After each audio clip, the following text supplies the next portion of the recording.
Alors, bien aimé, nous sommes dans notre thématique que nous avons commencé il y a quelques mois. Waouh, le temps passe tellement vite. Nous avons cette scène. Faire la conquête, mais autrement, différemment. Nous avons pris Josué chapitre 1er, verset 8e. Je lirai rapidement. Nous n'allons pas revenir sur tout ce que nous avons dit. Josué 1:8, la Bible dit ceci: que le livre de la loi ne s'éloigne point de ta bouche, médite-le jour et nuit pour agir fidèlement selon tout ce qui est écrit, car c'est alors que tu réussiras, que tu auras du succès dans tes entreprises. Qui veut le succès dans tes entreprises, dans ces entreprises? Donne-moi un amen de gloire. C'est alors que tu réussiras. Dans la version parole vivante, il est dit ceci: répète sans cesse les enseignements du livre de la loi, redis-le dans ton cœur jour et nuit. Ainsi tu t'efforceras d'obéir à tout ce qui est écrit. De cette façon, tu mèneras tes projets avec succès et ils réussiront. Dans la version français Martin, il est dit ceci: que ce livre de la loi ne s'éloigne point de ta bouche, médite le jour et nuit afin que tu prennes garde de faire ce qui est écrit. Alors tu rendras heureuses tes entreprises et alors tu prospéreras. J'aimerais dire que la prospérité est biblique, bien aimé. Dieu n'est pas contre que nous puissions prospérer. Et nous connaissons tous la prière de Jean à l'ancien Gaius: je désire que tu prospères. Et nous avons voulu remplacer ce mot conquête par projet ou par entreprise. Nous avons défini l'entreprise comme étant l'action d'entreprendre quelque chose, de commencer une affaire, une œuvre, une opération, un projet. Et le projet, c'est le but que l'on se propose d'atteindre.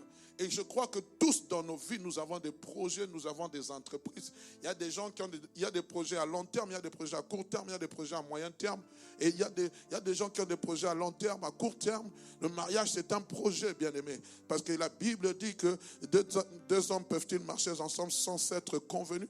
On s'assied, on réfléchit et on décide de faire route ensemble. C'est pour cela que le choix est toujours important, bien aimé.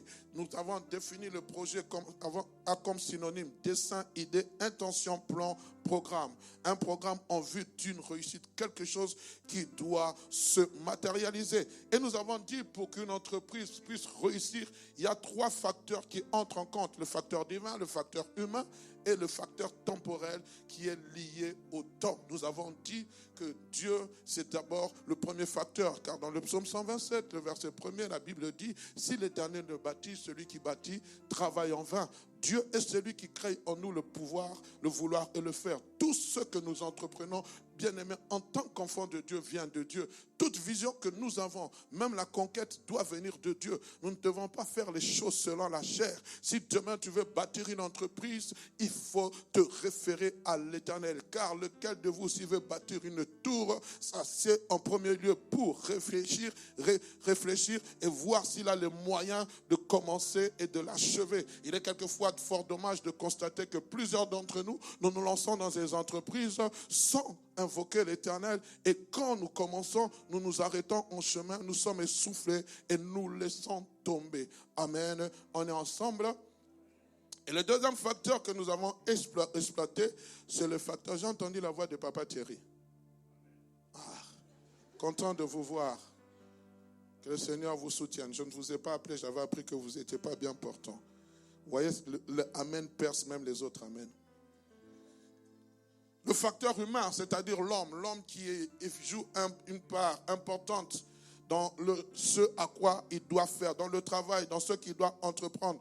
L'homme est le capital et il a le capital. Quand Dieu dit créons l'homme à notre image, à notre ressemblance, c'est parce qu'il a placé en l'homme un capital. Et le capital que Dieu a placé en toi, ce n'est pas un capital d'échec.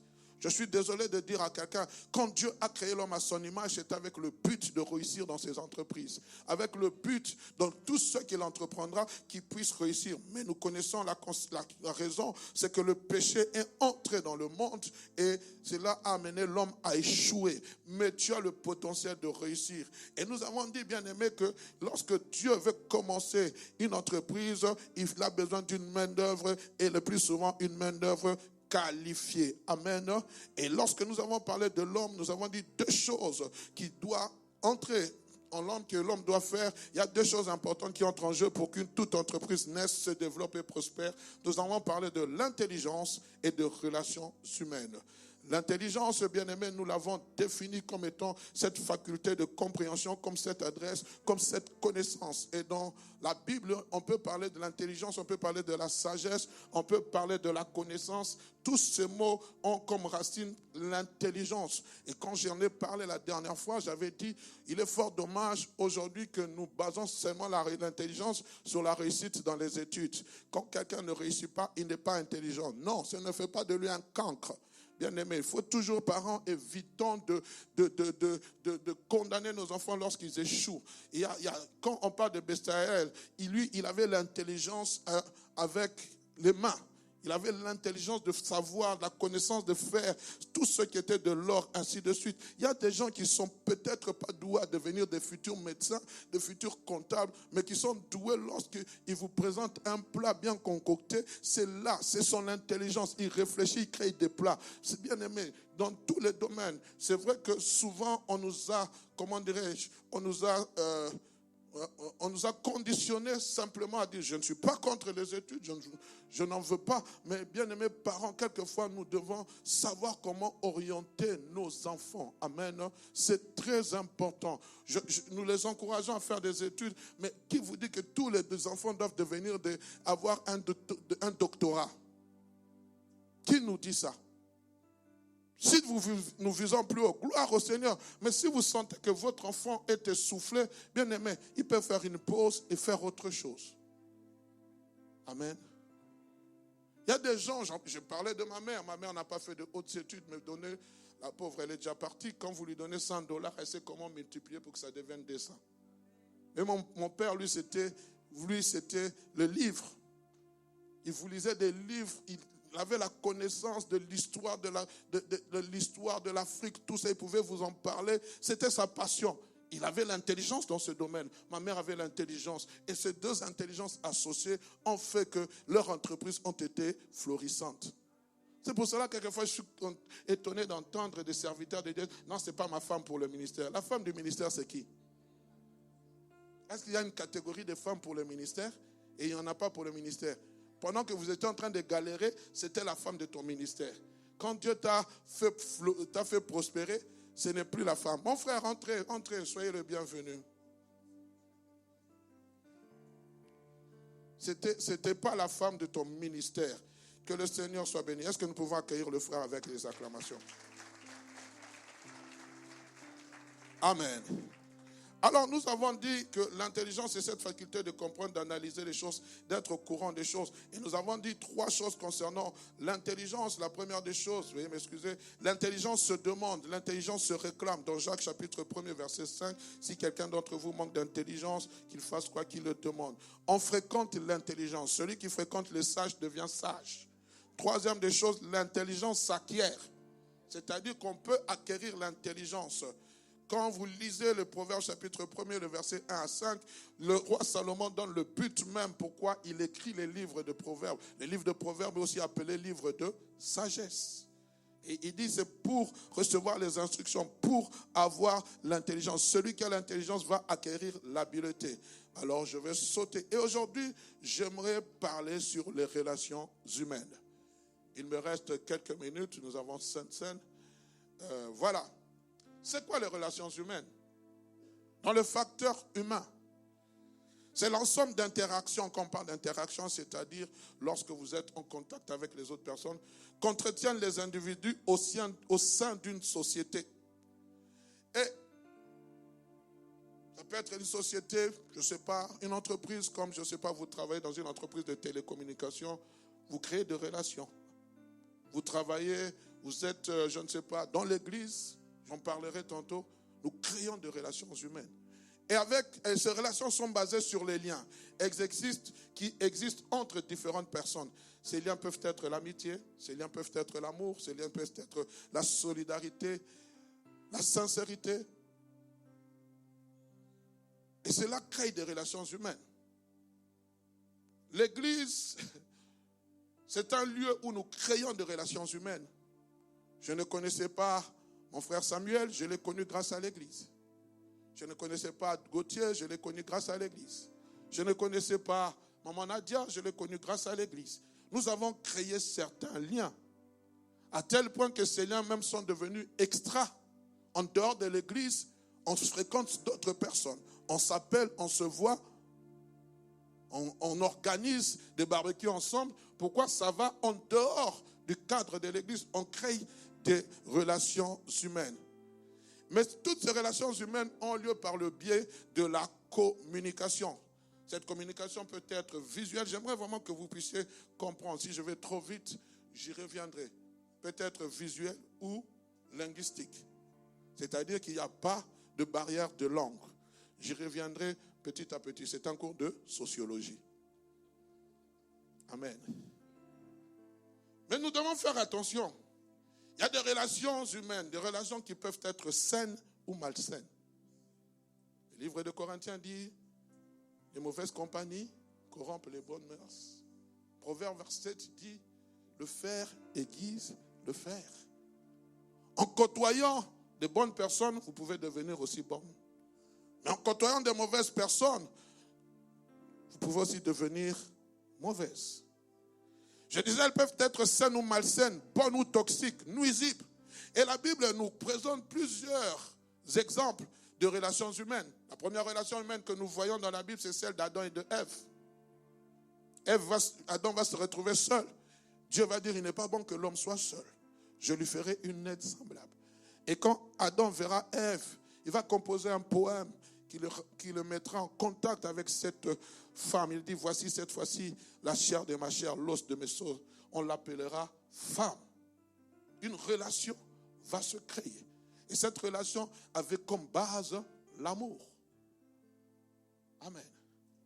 Plus tard, elle deviendra toxique à cause du diable. L'amitié de David et de Jonathan.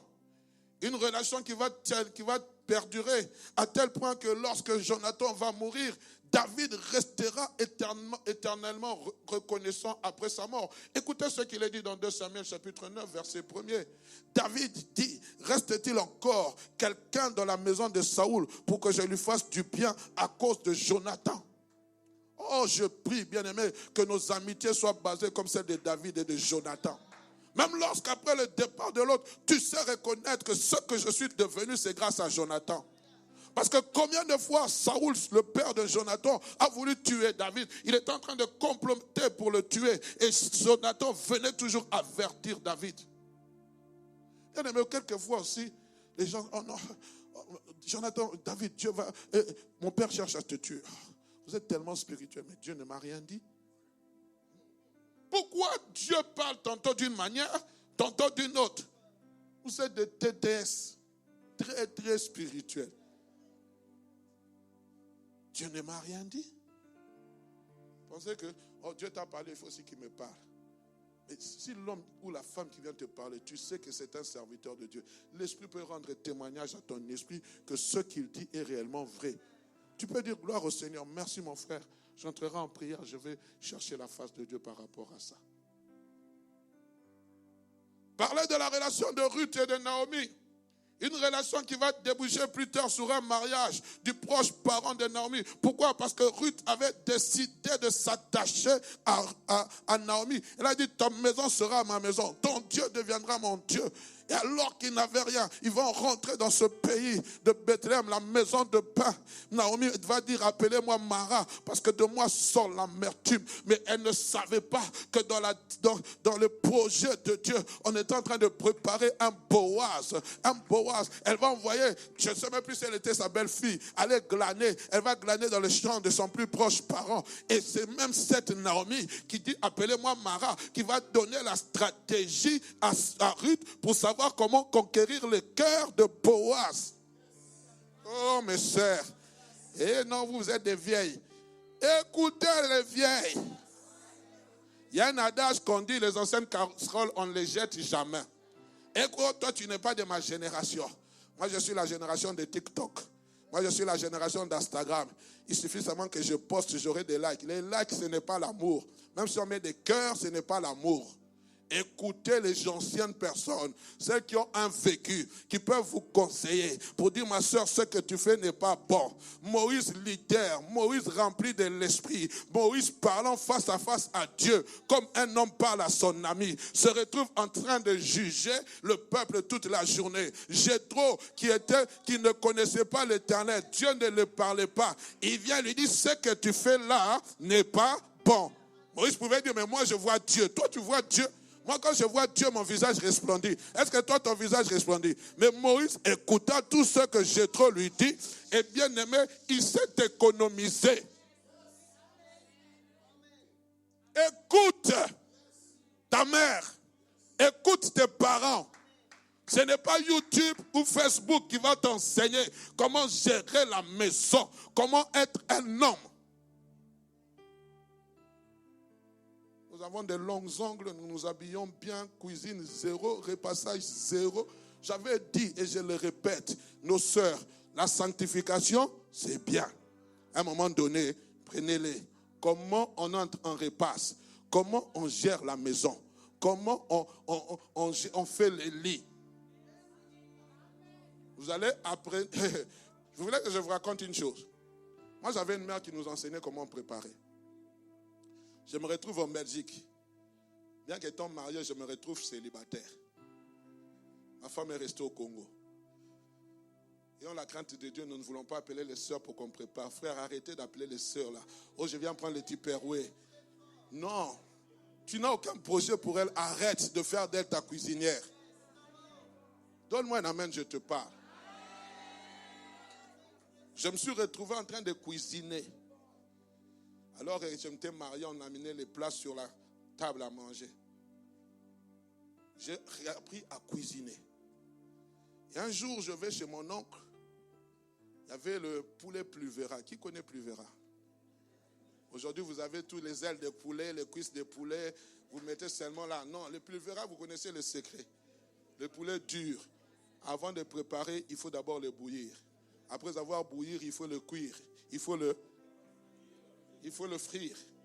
Et j'ai fait ça. J'ai d'abord découpé 12 morceaux. Il y a des sœurs qui disent 12 morceaux veut dire quoi? Vous ne savez rien. J'ai bouilli le poulet. Je l'ai fait frire. Et puis j'ai fait une sauce spéciale. Une sauce pas avec beaucoup d'huile. Parce qu'il y a des gens que vous préparez, l'huile est en train de nager, l'eau et l'huile se séparent. Mon oncle est venu là manger. Il a dit, ça tu as préparé à la manière de Kinshasa. Alors sa femme le regarde et dit, donc moi je prépare mal. Il dit, non, lui là, on ne sent même pas qu'il y a, comment on appelle ça, pour enlever l'aigreur. Parce que sa femme, quand elle venait, elle prenait le poulet, elle ne le faisait même pas frire. Directement, elle faisait la sauce. Il a mangé avec appétit. Je faisais les feuilles de manioc, moi-même. À l'intérieur, quand vous... Ah, les amis. Il y a des gens quand on parle de ce... Vous êtes seulement... Oh, c'est quoi là? Tacos. Pizza Hut. Domino's. Et maintenant, aujourd'hui, ça devient pire. Maléo. Est-ce que je peux continuer? Et elle a suivi le conseil de sa belle-mère. Et nous connaissons la suite dans Matthieu chapitre 1er. On dit qu'on parle de Ruth dans la descendance de Jésus-Christ. Elle enfanta l'arrière-grand-père de David. Quelle grâce. Parce que c'était une relation humaine. Mais il y a aussi des relations, bien-aimées, que Dieu réprouve. Comme ce jour-là, ce peuple autour de la tour de Babel. Qu'est-ce qui s'est passé lorsque nous sommes dans Genèse chapitre 11, verset 1er? La Bible dit, toute la terre après le déluge avait une seule langue et les mêmes mots. Ils se dirent l'un à l'autre, allons, faisons-nous des briques, cuisons-nous les feux et cuisons-les au feu.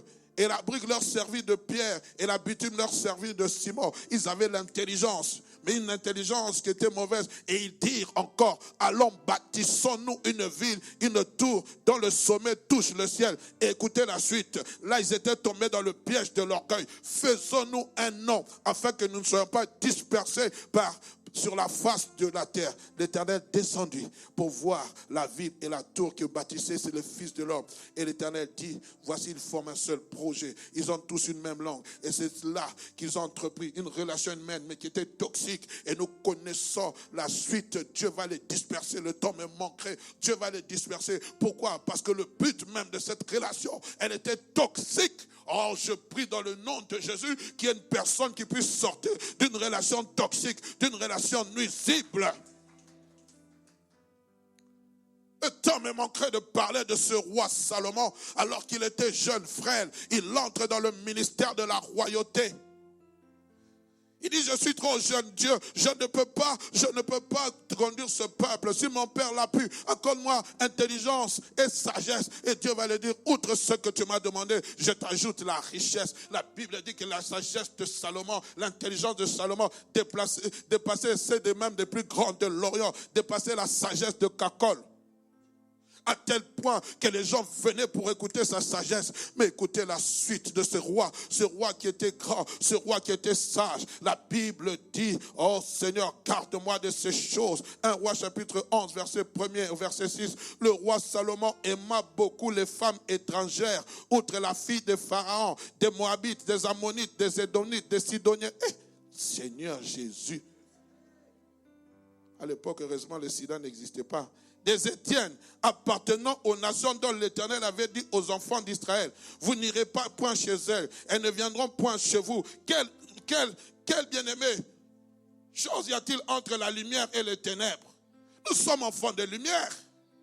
Et nous allons chercher des gens dans les ténèbres. Oh non, je vais les convertir. Tu as la puissance. Celui qui convertit, c'est le Saint-Esprit.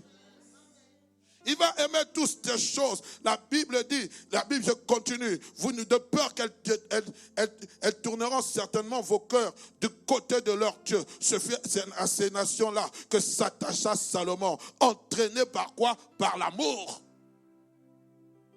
Par l'amour. La suite. Il eut 700 princesses pour femmes, 300 concubines. Et ces femmes détournèrent son cœur. À l'époque de sa vieillesse, de Salomon, ces femmes inclinèrent son cœur vers d'autres dieux. Et son cœur ne fut point tout entier à l'Éternel, son Dieu, comme l'avait été le cœur de David, son père. Des relations toxiques. Oh, il m'aime, je l'aime, c'est le coup de foudre. On s'est vu sur Snapchat, on s'est vu sur TikTok, on s'est vu dans le métro, on s'est vu. Est-il chrétien, est-elle chrétienne? Quand on vous dit ça, oh non, pasteur, vous aussi vous exagérez. L'âge avance, le temps avance. Et d'ailleurs, de toute façon, même quand on épouse des chrétiens, on n'est pas sûr. Ah oui, hein? Aujourd'hui, c'est fort dommage. Nous ne sommes plus des modèles. Lui, c'est un bon païen. Il ne fume pas, il ne boit pas, il ne va pas dans les boîtes de nuit. Connaît-il Jésus? Connaît-elle Jésus? Un bon païen. Il n'y a pas de bon païen.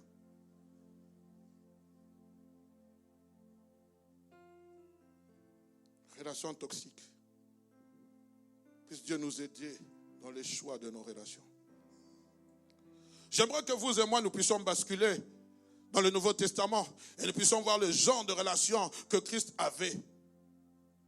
Ici, nous allons cibler un seul type de projet, l'Église. Nous devons savoir, bien aimé, que Christ, en venant dans ce monde, est venu réconcilier le monde avec le Père. Mais pour réconcilier le monde avec le Père, il devait y avoir le sacrifice, l'œuvre de la croix. Mais sa mission ne s'arrêtait pas simplement à mourir au bois maudit de la croix et à ressusciter 3 jours après. Mais il avait il avait aussi une mission. Il devait laisser un projet. Et ce projet, bien aimé, qui va être révélé dans Matthieu chapitre 16, verset 18. Il dit à Pierre, après qu'il lui posait la question, que dit-on que je suis? Pierre va dire, tu es le Fils, tu es le Fils du Dieu vivant. Il dira, Pierre, ce n'est pas ni la chair ni le sang qui t'ont révélé ces choses, mais c'est mon Père qui est dans les cieux. Et il dit dans verset 18, et moi je te dis que tu es Pierre, et que sur cette pierre je bâtirai mon église, et que les portes de séjour de mort ne prévaudront point contre elle. Il est en train de révéler son projet, ce projet qui était enfoui depuis les temps anciens. Il dit à Pierre, j'ai un projet, Pierre, je te le confie. J'ai une entreprise, Pierre, je te le confie. Il dit, je bâtirai mon église. Je suis venu préparer l'épouse. Voilà mon projet.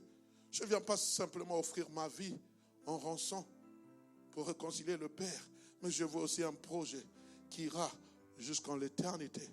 Quand je parle de l'église, je parle de l'église avec un grand E majuscule. Christ dévoile son projet futur qui est l'église, sa future épouse. Pour que cela soit réalisable, il a besoin de main d'œuvre. Où va-t-il prendre cette main d'œuvre? Il n'est pas venu avec. Ce ne sont pas des anges. Il va le prendre dans le monde. Il va voir Pierre, il va voir Barthélemy, il va voir Matthieu, il va voir Jean-Jacques. Il va dire, suivez-moi, je ferai de vous des pêcheurs d'hommes. Il va les prendre, j'en parlerai le dimanche prochain. Chacun avec son caractère compliqué. Chacun avec ses forces, chacun avec ses faiblesses. Mais il va les associer, il va faire une relation humaine. On est ensemble. Vous saurez former une relation qui commence et qui va durer 3 années. 3 années. À un moment donné, il craque, il dit, jusqu'à quand vous supporterai-je? Plus tard, il choisira des apôtres. Luc chapitre 6, verset 12 à 16. En ce temps-là, Jésus se rendit sur la montagne pour prier. Il passa toute la nuit à prier Dieu. Et quand le jour parut, il appela ses disciples. Il en choisit 12 auxquels il donna les noms d'apôtres. Je ne vais pas citer, mais il en cite un. Judas Iscariote, qui devint traître. Bonne relation qui plus tard deviendra toxique, nuisible. Mais il va passer du temps. Seigneur, j'ai besoin d'avoir des gens qui soient proches de moi, avec qui j'entretiendrai certaines relations privilégiées par rapport à ceux qui sont toujours à côté de moi. Et Dieu va lui dire, choisis-t-elle, choisis-t-elle, choisis-t-elle. 2 hommes peuvent-ils marcher ensemble sans être convenus? Le problème aujourd'hui, c'est que même dans l'église, il y en a beaucoup de nous suivons Jésus-Christ par sentiment.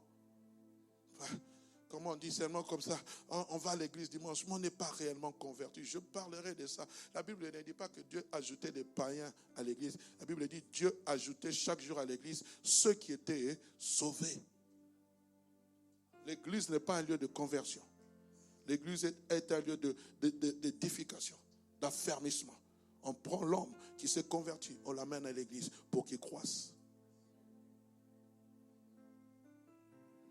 Notre version dans Marc chapitre 3, verset 13 à 15 dit ceci. Il monta ensuite sur la montagne. Il appela ceux qu'il voulut. Ils vinrent auprès de lui. Écoutez, il en établit 12 pour les avoir avec lui. De pas simplement, non seulement un contact physique, un contact spirituel, mais on dit aussi après, et puis ensuite les envoyer prêcher avec le pouvoir de chasser les démons. Il avait ces gens avec lui, une équipe avec laquelle il va cheminer, il va travailler, une équipe qui aura une bonne cohésion. 12. Mais n'allons pas trop vite. On besogne. L'église, focus. Mais lorsqu'il choisit ces 12, il n'y avait pas d'église. L'église n'était pas encore née. Le projet était là. L'église naîtra le jour de la Pentecôte. On est ensemble. Étudions plutôt comment Christ comme modèle de relations humaines. Christ Dieu, comment fut-il introduit dans cette société qui s'appelle le monde? Nous sommes dans Jean chapitre 3, le verset 16e. Un passage que nous connaissons tous. Car Dieu a tant aimé le monde qu'il a donné son Fils unique, afin que quiconque croit en lui ne périsse pas, mais qu'il ait la vie éternelle. Je n'ai pas mis ce verset, mais quand vous êtes dans Galates chapitre 4, verset 4, est-ce que vous pouvez me mettre Galates chapitre 4, verset 4, s'il vous plaît, rapidement? La Bible dit, au temps marqué, mettez-moi Galates 4, 4, s'il vous plaît.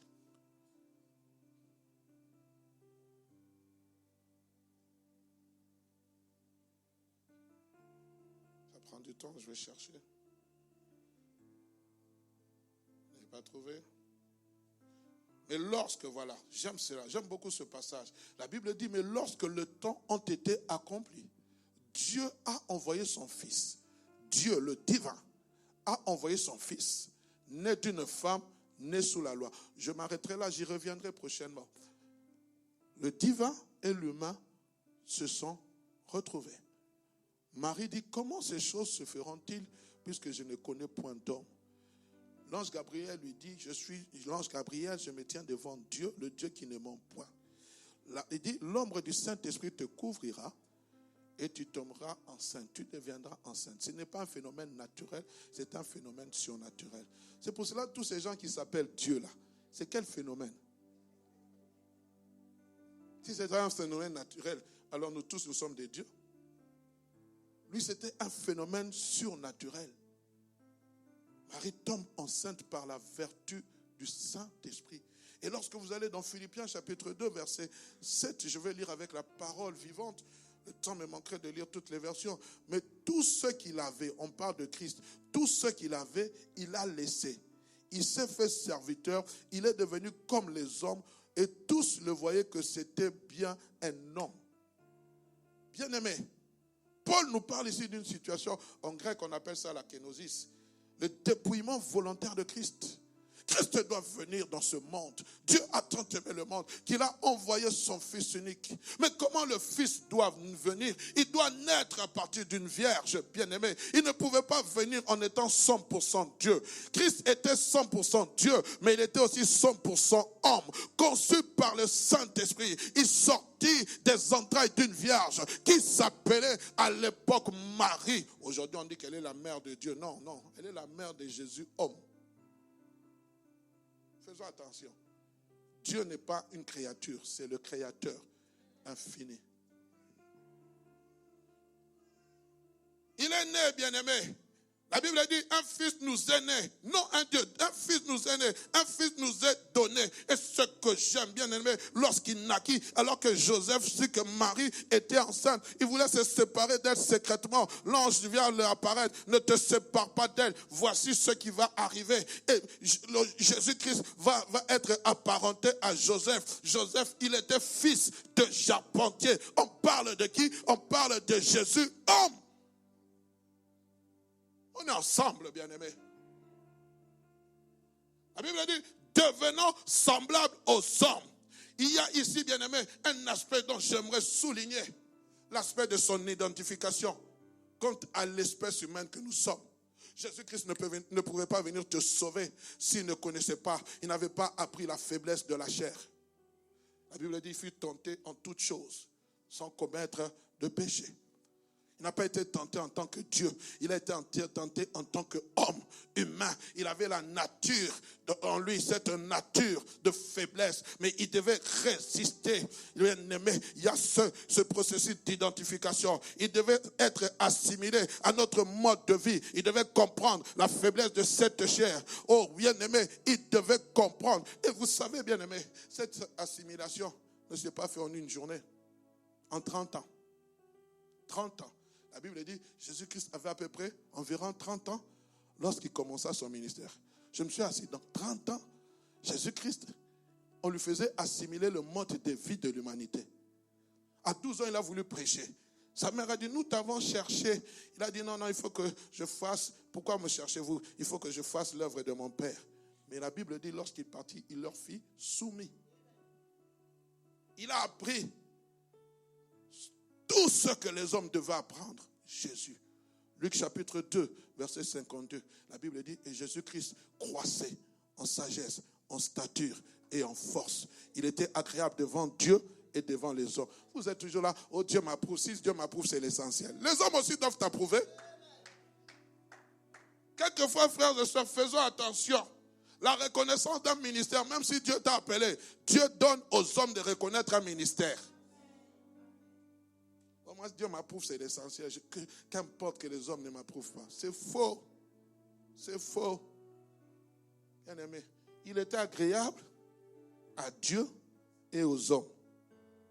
Pourquoi? Parce qu'il était semblable aux humains. C'est ce qui a fait que les hommes puissent l'accepter. C'est ce qui a fait que Jésus-Christ puisse créer des relations humaines. Et ce n'était que lorsqu'il fut revêtu, bien-aimé, de la puissance de l'Esprit, bien-aimé, qu'il a pu entrer en contact avec les hommes, qu'il a pu commencer sa conquête, qu'il a pu commencer son projet. Il ne va pas utiliser un langage compliqué, il va utiliser un langage simple, mais puissant pour entrer en contact avec les hommes. Les Russiens pouvaient dire, jamais homme n'a parlé comme cet homme. Il parlait quelle langue? Il ne parlait pas la langue du ciel, il parlait l'araméen. Il devait être en communication avec les hommes. Ces hommes qui devaient sauver, ces hommes lorsqu'il s'est tenu ce jour-là à la montagne où il a parlé de béatitude pendant plusieurs heures. Il n'a pas utilisé un langage autre, différent. Bien aimé, il n'a pas utilisé, il n'a pas dit, il est venu simplement, il a dit, vous avez appris, moi je vous dis, vous avez appris, moi je vous dis. Il a commencé à enseigner, mais d'où lui vient une telle sagesse? Au commencement était la parole, et la parole était avec Dieu. La parole est devenue chair, il était la parole, il devait transcrire le langage du ciel et l'adapter au langage des hommes. Il devait adapter. Oh, j'ai suivi un prédicateur, un prophète, on voit beaucoup de choses. Jésus-Christ est né 3 fois. Qui vous a dit ça? À Baliver. Et gens disent aussi, amen, révélation. Quelle révélation ça? Ça c'est détruire Jésus-Christ. C'est détruire, bien aimé, la théologie divine. Jésus-Christ n'est pas né 3 fois. Arrêtez ces choses. Oh non, il n'est pas le Fils unique de Dieu. Et les gens disent amen. Aujourd'hui, on a beaucoup de fanatiques dans les églises. Et quand vous regardez ces endroits-là, sont pleins. Nous, on ne fait même pas les 3/4 de ce qu'ils font. Mais au moins, la parole de Dieu est prêchée. Et Dieu prépare une équipe. Oui, tu peux acclamer le Seigneur. Vous me permettez de finir cette prédication. Peut-être on finira à 45, veuillez m'excuser. Mais écoutez, bien-aimé, il va entrer, bien qu'étant fils de Dieu, il a su s'adapter à ce monde hostile. Bien qu'étant fils de Dieu, il a su vivre à ce monde hostile. Malgré tout, il a su s'adapter. Le problème aujourd'hui, nous chrétiens, nous ne voulons pas nous adapter. C'est pourquoi lorsqu'il veut quitter ce monde, il y a cette fameuse prière sacerdotale de Jean chapitre 17, le verset 15. Il dit, je ne te prie pas de les ôter du monde, mais de les préserver du mal. Le monde peut être là, le monde sera là. Mais nous sommes lumière du monde, celle de la terre. Nous vivrons différemment. Bien-aimé, où vais-je en venir avec cela? J'aimerais dire une chose, alors que je parle de relations humaines, il n'y a pas de conquête sans adaptation. Ou encore, il n'y a pas de conquête sans identification. Car c'est ce qui crée les relations humaines. Je dois m'identifier avec le groupe auquel je veux intégrer, où je veux me fondre. Qu'est-ce qui nous identifie tous en ce lieu? Nous tous qui sommes en ce lieu. Qui venons chaque dimanche, chaque mercredi. N'est-ce pas Christ? Nous étions Christ.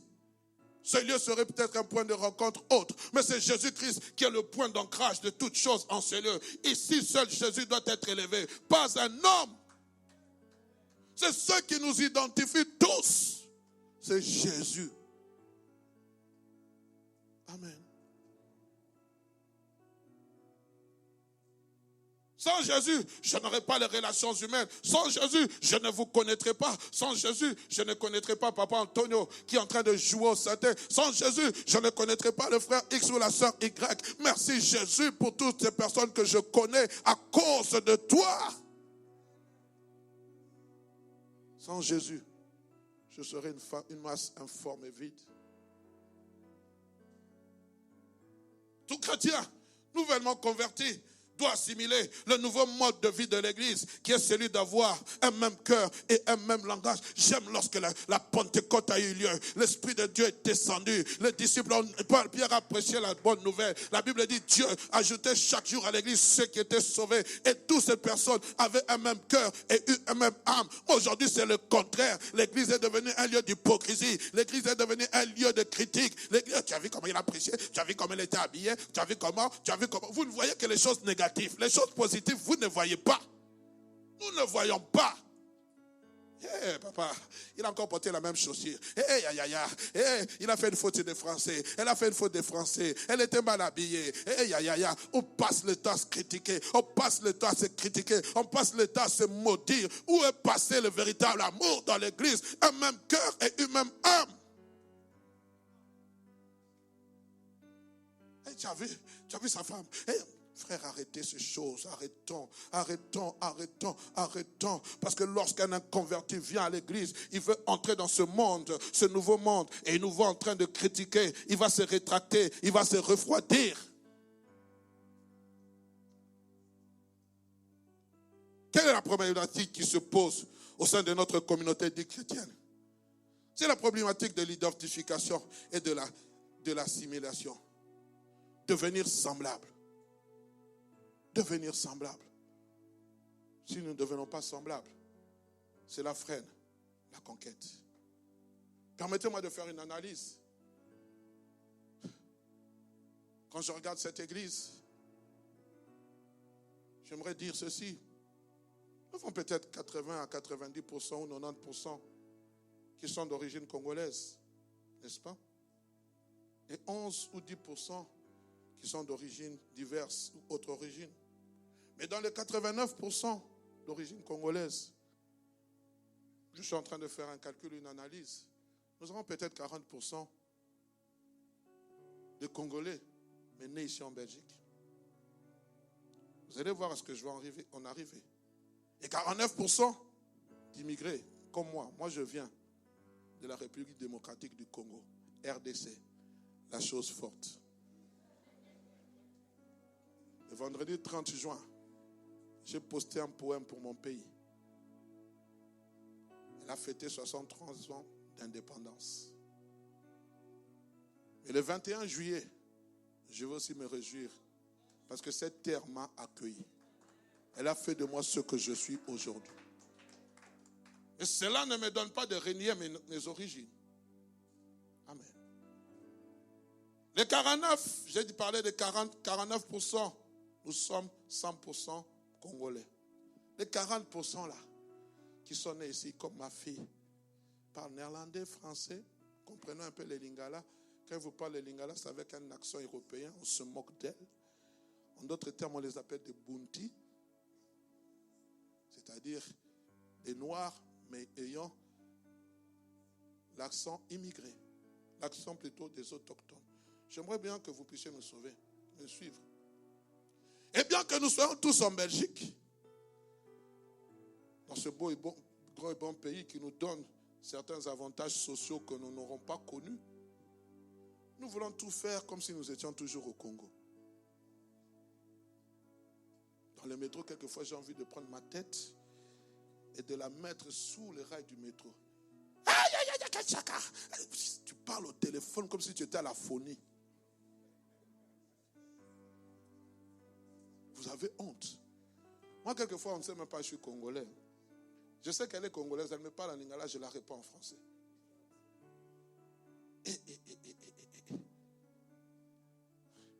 Le téléphone. Quand vous voulez parler longuement au téléphone, je suis dans le métro, je te rappelle après quand je vais sortir. La rail du métro, de Roi-Baudouin jusqu'à Stockel. Chakataba. Et puis quand vous entendez des conversations inutiles, même Proximus, lorsqu'il suit vos conversations, il dit, mais cela ne fait que parler du sel, du piment, des trucs comme ça. Inutile, sans édification, rien du tout. Critique sur critique. Et on ne parle pas. Et vous voyez le pauvre blanc qui est là, qui vous regarde, les yeux écarquillés. Vous le mettez mal à l'aise. Et quand on te dit, permettez-moi, je parlerai en lingala. Et puis je vais traduire. Et boni, italien. Est-ce que ça les regarde? Tu le mets mal à l'aise. C'est un endroit public. Est-ce qu'on se comprend? Nous voulons faire les choses à la congolaise. Nous voulons faire ces choses. Ce n'est pas mauvais. Oh bien-aimé, nous voulons danser. Nous voulons chanter en lingala. Oh pasteur, ce sont les danses de chez nous. Et regardez-moi, je vous parle. Ça nous rappelle notre origine. Ce n'est pas mauvais. Mais est-ce que vous pensez aux 11%? Est-ce que nous pensons aux 11% qui se réunissent avec nous? Ces gens qui ne sont pas lingalaphones. Est-ce que nous nous mettons à leur place? Ils veulent s'intégrer. Relations humaines. Je vais te donner des exemples concrets. Ma soeur Mida, come on please. Prenez un micro. Francis, venez. Come on. Prenez un micro. Montez ici. Ok. Can you talk in English, please? Parlez vraiment en anglais. Comme si vous voyez. Parlez librement. Parlez. Soyez libre de parler. Hello, how are you? Yeah, I'm good. How about you? Parlez normalement tout ce que vous vient à la tête. How was your week? Yeah, it was good. Work. And what about yours? Actually, a boring one, nothing interesting. Oh yeah, how's your family doing? Why they're doing great, you know. Stop it. Ok. Combien de personnes ont entendu ce qu'ils ont dit? Soyez sincères. Non, levons la main. Bon, baissez. Combien de personnes n'ont pas entendu? Est-ce que vous constatez? C'est déjà un frein de langage. Si ces deux bien-aimés avaient parlé en français, on les aurait tous compris. Mais quand ils vont parler comme ça, hello, how are you, tout ça, moi je vais les voir, je dis aussi, ces gens-là sont des vantards. Moi, je ne saurais pas m'intégrer à eux parce que je ne saurais pas créer une relation parce qu'ils parlent en anglais. Vous pouvez aller vous rasseoir. Merci bien. Alors, ma soeur Cathy, je t'appelle toujours Adriana, mais ton nom est tellement compliqué. Viens. Ok. Viens. Prends un micro. Jean-Marc, tu parles lingala? Tu parles bien, hein? Très bien. Oloba lingala bien. Viens. Je suis en train de donner des exemples concrets. Nous devons comprendre ces choses. Jean-Marc est avec Cathy, en train de cheminer. Il parle en français. Cathy, ta langue, elle parle aussi anglais. Il parle en français ou en anglais. Bon, moi je vois Jean-Marc avec Cathy. Ah, Jean-Marc, Boni. Vous avez mal? Oui, naza malamu. Vous avez mal? Naza calme. Vous avez mal? Na calme. Où tu as? Na utinda kwa sikono. Siko ozotamla na nzele opwani. Voilà. Cathy, tu as compris tout ce que je vais dire. J'ai demandé à Jean-Marc comment il allait. Comment tu vas? Pourquoi tu te promènes avec cette femme? Et il m'a expliqué, bon, nous parlons des choses. Mais Cathy, tu as compris tout ce que j'ai dit? Maintenant, une sœur comme Cathy, comment va-t-elle s'intégrer dans l'église? Elle est d'origine malgache. Elle peut nous amener des gens. Mais quand elle ne sait pas s'intégrer, parce que nous voulons parler dans notre langue vernaculaire pour nous sentir à l'aise, elle, qu'est-ce qu'elle va se sentir? Rejetée. Elle va aller là où elle peut entrer en relation humaine avec d'autres personnes. Et nous voulons conquérir. C'est impossible. Parce que déjà, celle qui est venue à l'église, nous la rejetons à cause de notre barrière, de notre langage. Vous pouvez vous rasseoir. On peut les acclamer. Cédric et Cathy, venez. Il ne faut pas avoir honte, Cédric. Futur prédicateur, tu dois. Viens. Venez. Donnez-leur un micro.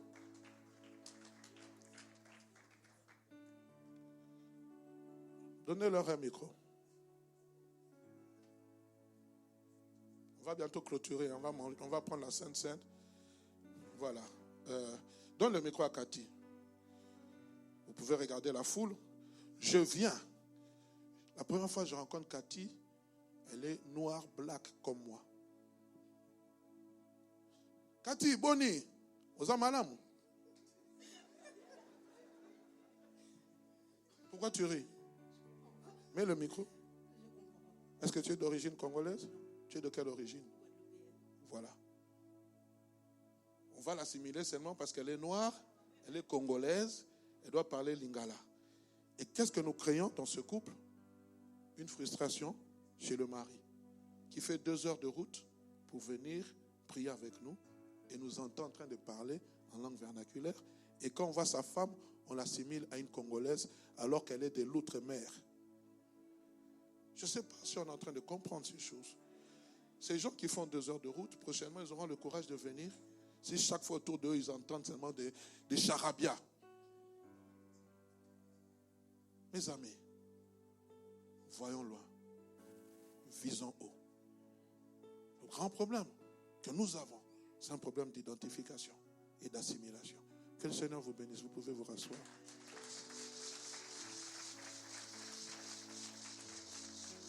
Je ne demande pas de renier nos origines, mais je nous demande de pouvoir faire un effort.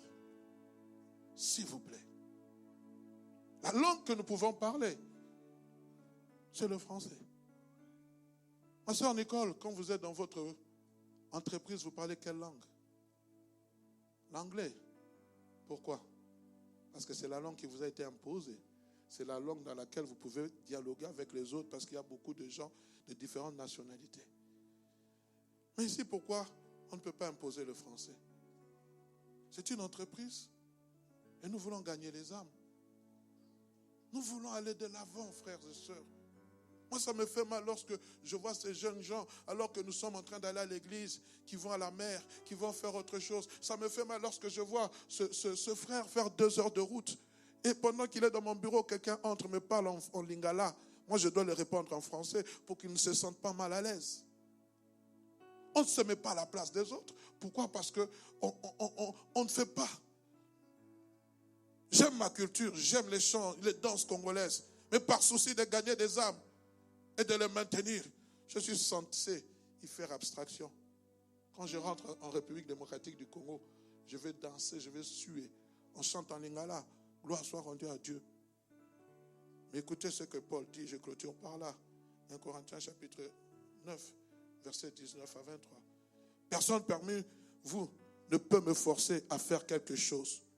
Pourtant, j'ai voulu devenir le serviteur de tous pour gagner le plus de gens possible. Avec les Juifs, je vis comme un Juif pour gagner les Juifs. Avec ceux qui obéissent à la loi de Moïse, j'obéis à la loi de Moïse pour gagner ceux qui lui obéissent. Pourtant, je ne suis pas obligé d'obéir à cette loi. Avec ceux qui ne connaissent pas la loi de Moïse, je vis comme si je n'avais pas cette loi pour gagner ceux qui ne la connaissent pas. Pourtant, j'ai la loi de Dieu puisque j'obéis à la loi du Christ. Avec les chrétiens fragiles, je vis comme si j'étais fragile pour gagner ceux qui sont fragiles. Je me donne entièrement à tous pour en sauver sûrement quelques-uns. Et tout cela, je le fais à cause de la bonne nouvelle, pour participer à ces richesses. Si je le fais, c'est à cause de la bonne nouvelle. Si je dois parler français, si on doit chanter en français, c'est à cause de la bonne nouvelle.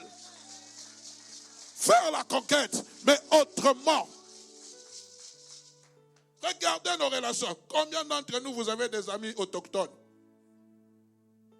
Et notre génération qui est en train de venir, ils sont faciles. Préparons-les. Changeons notre mode de voir les choses, s'il vous plaît. Pasteur, je ne parle pas bien français. Je ne sais pas m'exprimer. Frère, il n'y a pas de honte. Je connais une soeur venant de l'Angola. Ne parlons pas français. Elle allait faire des études en français. Aujourd'hui, elle vous parle français. Le problème, c'est qu'on ne veut pas s'assimiler. On ne veut pas s'identifier. On ne veut rien. On veut seulement jouir des bénéfices. Mais quand les bénéfices passent par l'assimilation, non. Oh, ce pays ne nous aime pas. Quand vous dites, frère, vous parlez néerlandais? Non. On ne sait pas vous prendre. Oh non, ils sont des racistes. Non. Il y a des formations gratuites. Il y a des formations. Tu ne veux pas. Tu veux que tout te tombe comme sur le pain sur la table. Lorsque le peuple d'Israël est entré dans la terre promise, il y a une phrase qui m'est sortie. Et la manne, c'est ça. Que celui qui ne veut pas travailler ne mange pas non plus. Paresseux jusqu'à quand seras-tu couché? Il y a des paresseux chrétiens. Frères et sœurs, ici, je le répète, il n'y aura pas de, comment on appelle, de permanence pour l'église où vous venez. Tu viens prier, après tu pars. Ce n'est pas, non, pasteur, non. Tu ne vas pas élire domicile ici. Il n'y aura pas d'adresse. Non, non, non et non. J'ai travaillé dans ce pays. J'ai connu c'est quoi le métier. J'ai travaillé dans la déchetterie. J'ai travaillé, frère, comme magasinier. J'ai travaillé comme coursier. Et c'est ici que j'ai appris, il n'y a pas de saut métier. C'est ici où moi j'ai appris. J'ai porté des colis.